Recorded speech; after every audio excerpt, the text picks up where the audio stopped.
Hi folks, we're back. Just a heads up that this is the second part of a two-part episode about the Glenanne gang, so I would recommend checking out the first episode before tuning into this one. Now, where were we? John Weir had stated in his affidavit that the base of operations for UVF attacks was a farm in the area of Glenanne, owned by a man called James Mitchell.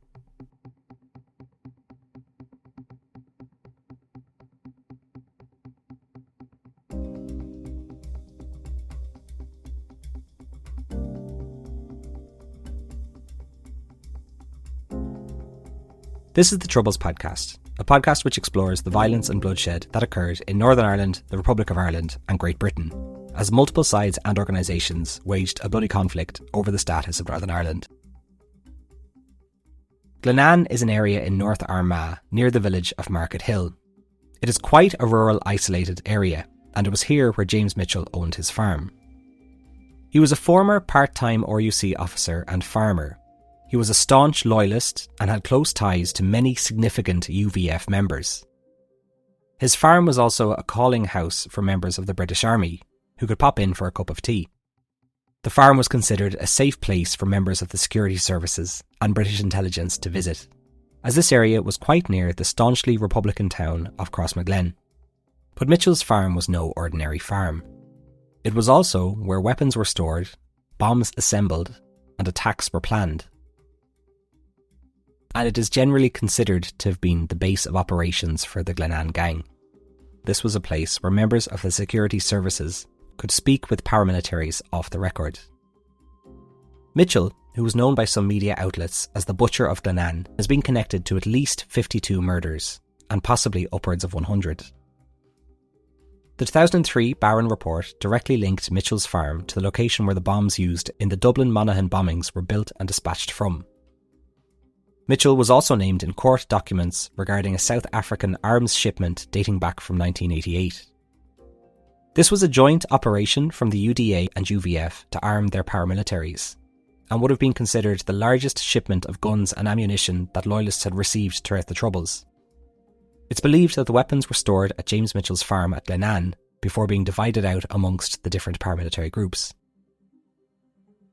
In the case of the importation of arms, Mitchell's farm had drawn suspicion from the RUC, who intended to search the farm and locate the weapons. But in the words of Justice Humphreys, quote, "Police then went to search Mitchell's farm, but Mitchell was warned that police were en route, and the remainder of the weapons were removed to a safe location. In 2016, police received information that a police officer made a phone call to Mitchell's farm before a police search. This is important. This information, which was uncovered in 2016, mentions that someone within the RUC contacted Mitchell and warned him of the impending search. He then could allow the weapons to be moved elsewhere. This particular arms shipment has been linked to hundreds of Loyalist murders, and it was the actions of an RUC officer which allowed these weapons to be circulated amongst paramilitaries. James Mitchell died in 2008, and in the last few years of his life, he continued to deny all of the allegations which came out against him, calling them lies. Here's Mitchell speaking to a documentary crew after they confronted him at his farm. I know nothing about the Dublin Monaghan bomb. I didn't know the head in the paper. He says that John Weir's a bloody liar and will be proved a liar. He says the group, he calls it the Glenanne group. You used to meet here and launch a series of attacks. It's the Glenanne group. First a damn lies. It never happened and didn't happen. And yet that a year held straight, it didn't happen here. He only really received attention after the publication of the Barron report in 2003. Before this, he had remained more or less under the radar. Though in the 1970s he was convicted after an arms dump was found on his farm.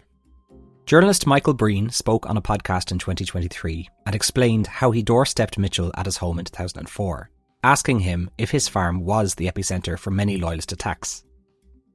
Mitchell dismissed the allegations, calling it a conspiracy against him. Then, some time later, Edward O'Neill got in touch with Breen. Edward was the youngest survivor of the Dublin Monaghan bombings and also lost his father in the attack. Breen then brought him to Mitchell's farm. O'Neill knocked on his door and talked with Mitchell for 40 minutes, asking him why his father had to die. Mitchell engaged him and apologised, but then brought up the Kingsmill massacre as a rebuttal of sorts. Lily Shields was a housekeeper who worked on James Mitchell's farm. She was implicated in some of the murders and was also named in the Barron report. In the year 2000, the Irish Gardaí wanted to speak to Lily in relation to some of the allegations which had come out against her. They got in touch with the RUC, as it was their jurisdiction, and asked them to reach out to her. The RUC were told that Lily had passed away. This was untrue. Lily Shields lived until 2011, and the same journalist as before returned to Mitchell's farm to try and get a photo of Lily to prove that she was still alive. He got photos of her and was later confronted by James Mitchell, who, according to him, tried to run him over in his tractor. Mitchell then contacted a local unionist politician and told him that he had a shotgun and was prepared to use it if the journalist returned to his farm. So what was Lily Shields' role in this? And why did the RUC tell the Gardaí that she was dead when she was in fact still alive? The podcast mentioned a time in December 1975 when Lily Shields and an RUC officer posed as a couple in a car. John Weir's affidavit then states that the two men then picked up some other loyalists who had been involved in a gun attack in Donnelly's bar in Silver Bridge, which saw two men and a 14-year-old boy lose their lives. Police questioned Lily, and she admitted her role in the attacks, as she and the RUC officer picked up the gunmen and drove them to Mitchell's farm, which was to be their alibi. Despite admitting having involvement in these attacks, Lily was never prosecuted. James Mitchell died in 2008, and Lily Shields died 3 years later in 2011. After Mitchell died, it appears that he left his entire fortune to Lily, which amounted to around £120,000. So I guess the question is, was James Mitchell acting independently, or was he acting at the behest of the British military? His farm provided a very important service. It was the blurry space which connected the legal elements with the illegal. It was a place where they could break bread together, and it would go seemingly unnoticed. RUC, UDR, British Army and Intelligence Corps could call into his home there, and loyalist paramilitaries were also welcome too. And it was those meetings on this farm that encompassed what would go on to be known as the Glenanne Gang. So what attacks were actually planned from the farmhouse at Glenanne? John Weir said that the Reevy and O'Dowd killings were planned by Robin Jackson, and that many other attacks were planned at the farmhouse, including the Rock Bar, Donnelly's Bar, the Miami Show Band, the Dublin Monaghan bombings and the Step-In bombing. I'll be talking specifically about the Rock Bar bombing and the Step-In bombing in this episode. So let's start with the Rock Bar bombing. It was Saturday, June 5th, 1976, at the Rock Bar in the small town of Greenmore in Armagh. Michael McGrath had popped in for a few bottles of Guinness, but had been persuaded to grab a drink with his friend. After the pint, he made his way past the 17 other patrons out of the bar.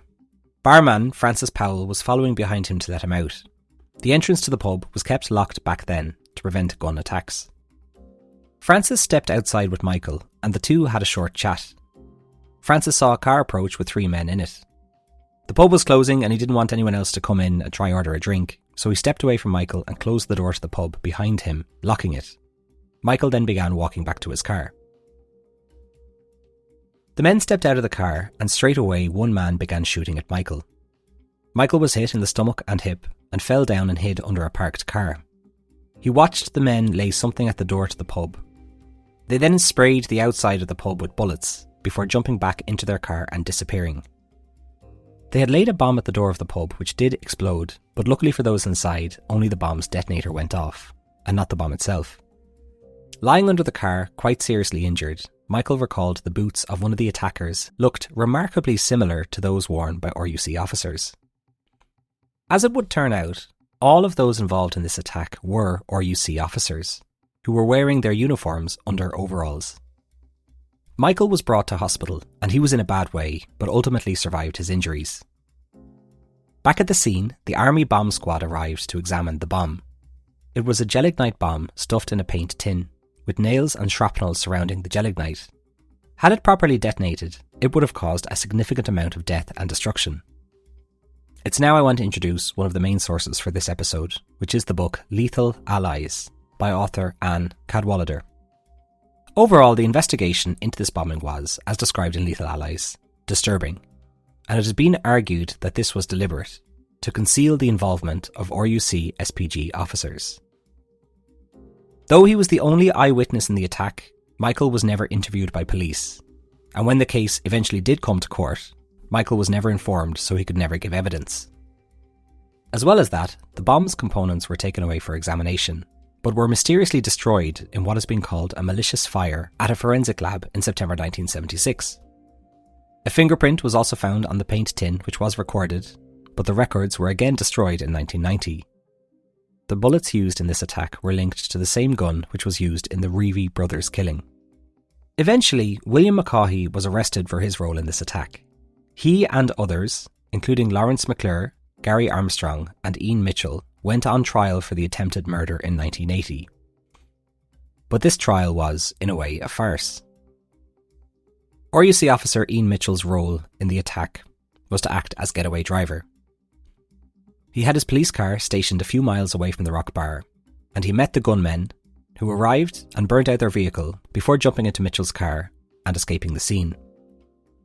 Amazingly, though he acted as getaway driver for the attackers, Mitchell was on duty in his local police station within hours and interviewed at least one witness in the bombing.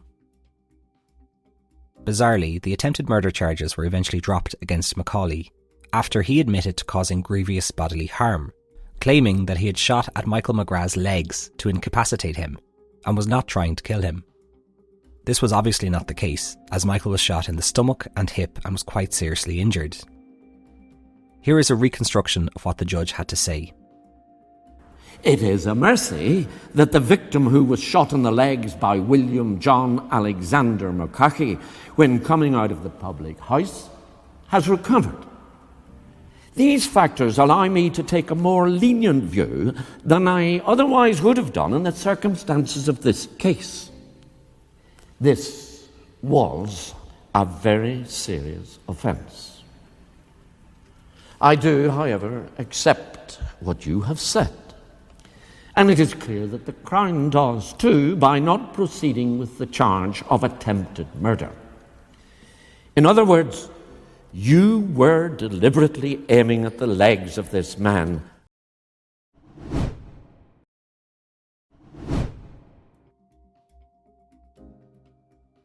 The judge was also quick to deny that the attack was considered a terrorist attack.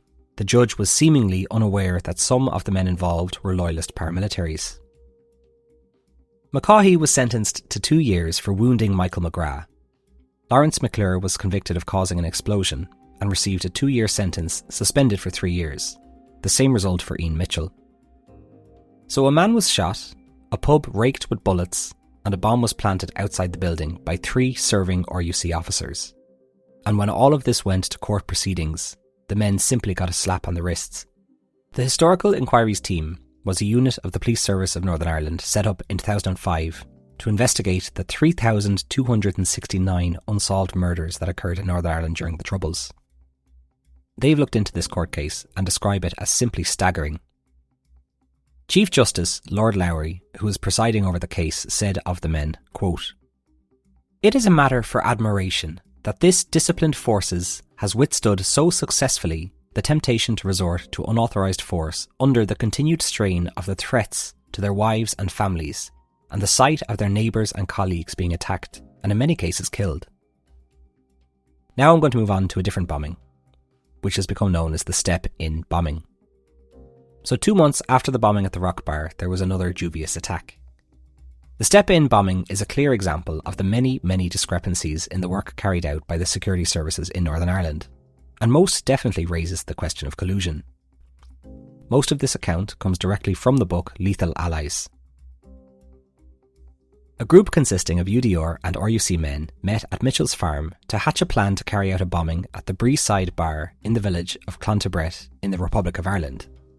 The date that they chose, August 15th, was a holiday and would have seen the bar full of people off work and socialising. Plans were made to steal a car and transport a bomb in the stolen car to the pub. But the men were being watched. Somewhere along the way, RUC Special Branch had been informed of the bomb plot 10 days earlier on August 5th. An informant told them that a car would be stolen in Armagh and then taken to a farm at Market Hill, aka Mitchell's farm. A bomb would then be placed in the car. During this process, a dry run would be carried out. This was the dry run I was speaking about at the very start of this episode, where John Weir would have driven to the bar to ensure that there was no security checkpoints blocking them along the route. By this stage, the RUC was aware that a serious bombing was being planned, and Mitchell's farm was put under surveillance by British soldiers. They were not told that Mitchell was an RUC reservist, nor was the surveillance set to cover the entire weekend, and there were significant gaps in the surveillance at night time, which was the most likely time for bombers to move about. The RUC was warned that the bombing would be unlikely during daylight hours.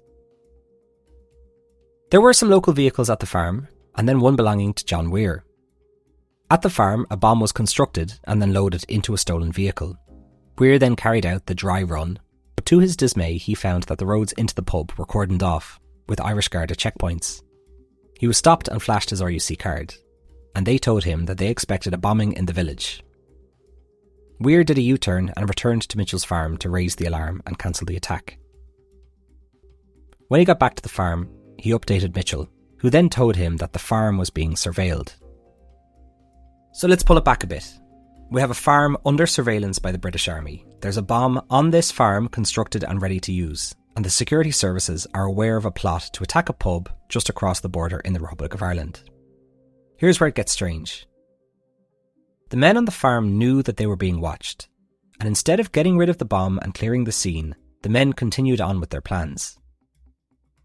They met there the following day, Monday, August 16th, 1976, and chose a new location to bomb, the Step Inn pub in the Northern Irish town of Keady. The pub was targeted because Keady was predominantly a Catholic town, and the Step Inn was a small pub in the centre of the town. Cadwallader asks in the book Lethal Allies why the men didn't clear out the farmhouse or destroy any incriminating evidence. She says, quote, "Apparently they did not fear detention or arrest.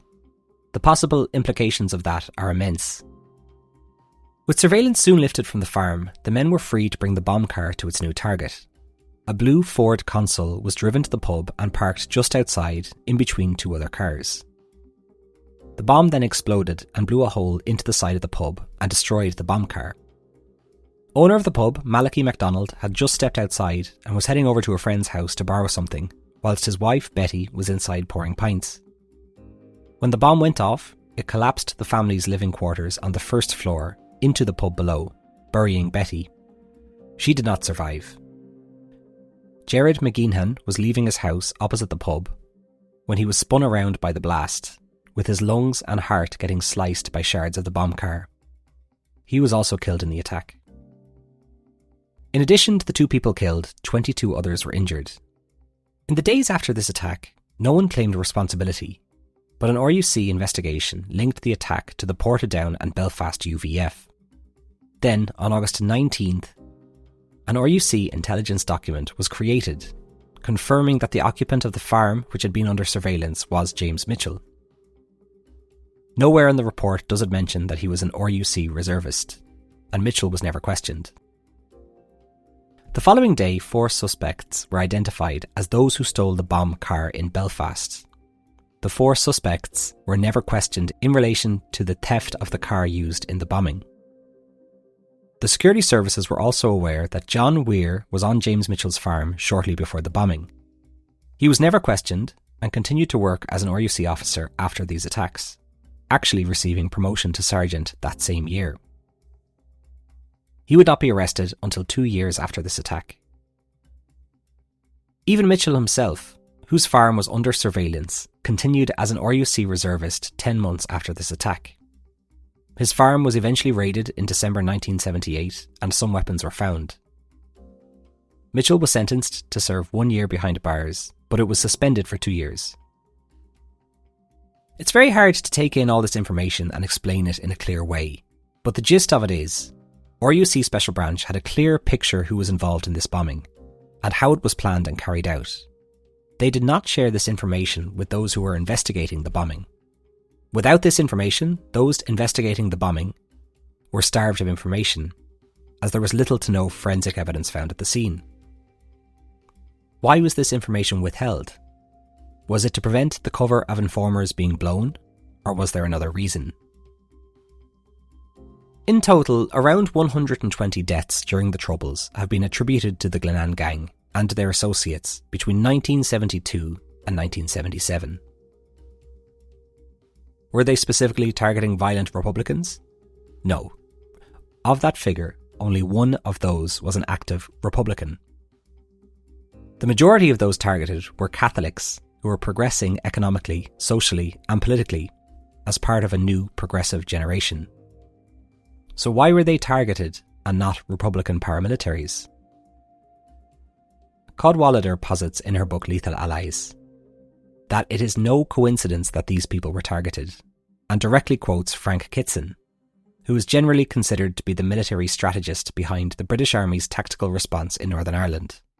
Quote, "If you can't catch the fish, either by rod or by net, then poison the water." Targeting ordinary people would cause ordinary people to turn against the IRA. Cadwallader believes that this didn't work and that violence begets more violence. It was completely counterproductive, illegal and immoral. Paul O'Connell of the Pat Finucane Centre believes that the British government were carrying out counter-insurgency tactics in a deniable way by whispering in the ears of violent loyalists. The British state had to look like they were targeting violent loyalism, the same way they were targeting violent republicanism. But in Mid-Ulster, this simply was not the case. The violent members of the RUC were allowed to continue to operate with impunity, and in many cases were protected. Successive governments in Dublin continued talks with the British during the Troubles. But in many cases the focus was simply on the IRA. Collusion was rarely mentioned back then, as opposed to now, where it is mentioned in nearly all of my episodes. Anne Cadwallader concludes her book Lethal Allies with a series of questions aimed at those who are still not convinced that collusion occurred in the Mid-Ulster part of Northern Ireland, saying 1.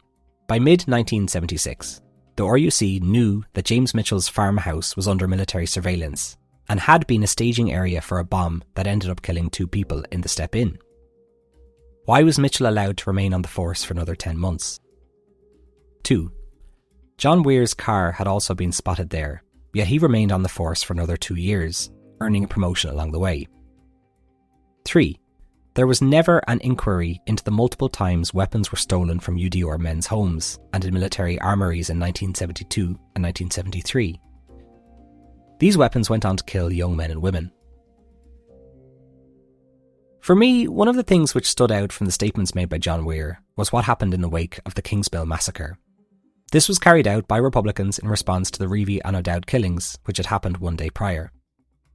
Paul O'Connell asked Weir why the Glenan gang did not retaliate in the wake of Kingsmill. Weir responded saying that there was a plan to attack a primary school, killing the children and the teachers. But this plan did not go ahead because, according to Weir, UVF leadership believed that the plan came from army headquarters and military intelligence. Why would they want to do this? The suggestion is that the entire situation in Northern Ireland would completely and utterly spiral out of control, launching the entire region into a full-blown civil war, and that this was the knife edge which never came to be. So far, 38 members of the security services have been identified as being involved in the murder of 120 plus people. The Glenan gang operated in an area which went on to become known as the Murder Triangle because the sheer amount of people were killed, with very few of these cases being solved. Very few of these 38 individuals spent a day in jail. Cadwallader explains that this figure is simply too high in a small area to be explainable by the bad apple theory. It's not just 1 or 2 rogue RUC members or UDR members. This was a state systemic policy of collusion. That brings us to the end of this episode. This was a very tough one to write, and it's hard to put things together better than the documentary Unquiet Graves did, or as thoroughly as the book Lethal Allies did, but I hope you learned a thing or two. Though this is an episode about the Glenan gang, I guess you could say it's more of an episode illustrating some of the most damning examples of collusion. At the beginning, we saw examples of when the infantry regiment of the British Army, the UDR, was infiltrated with loyalists.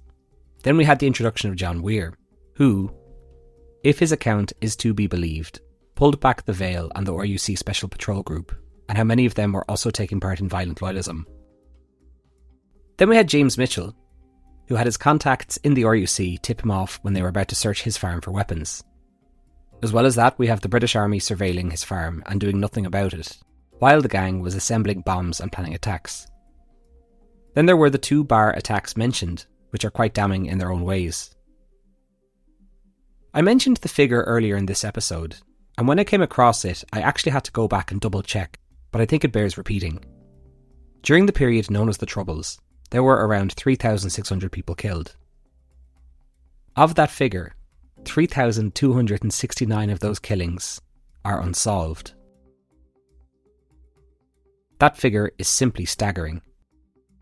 I'll leave the last word to Anne Cadwallader, speaking on the documentary Unquiet Graves. That's it from me. Thanks, and see you next time.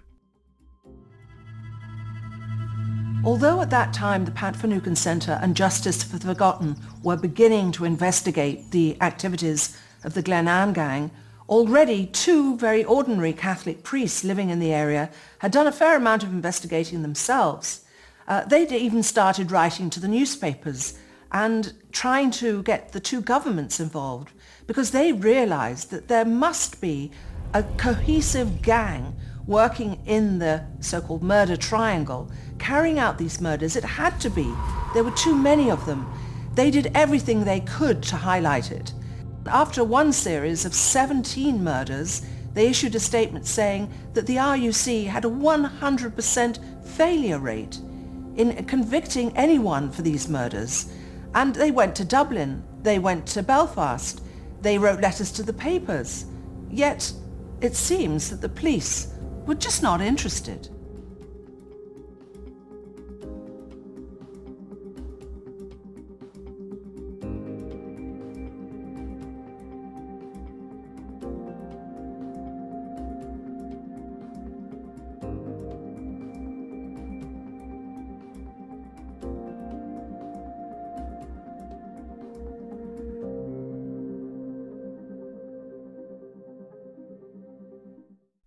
This podcast would absolutely not still be here if it wasn't for the people on Patreon who have been supporting me. On Patreon, you can listen to episodes early, which are also ad-free. And I also release a companion video after most episodes, which would have additional information about the subject matter. I usually release a short video when there is significant news happening in Northern Ireland. We also have a book club, where we read a book, and then after a few weeks we have a group Zoom chat where we can talk about the book we are reading. If any of this sounds like your cup of tea, then you can subscribe over at patreon.com/The Troubles Podcast. Each and every supporter helps this podcast get one step closer to becoming a full-time job. Thanks for listening.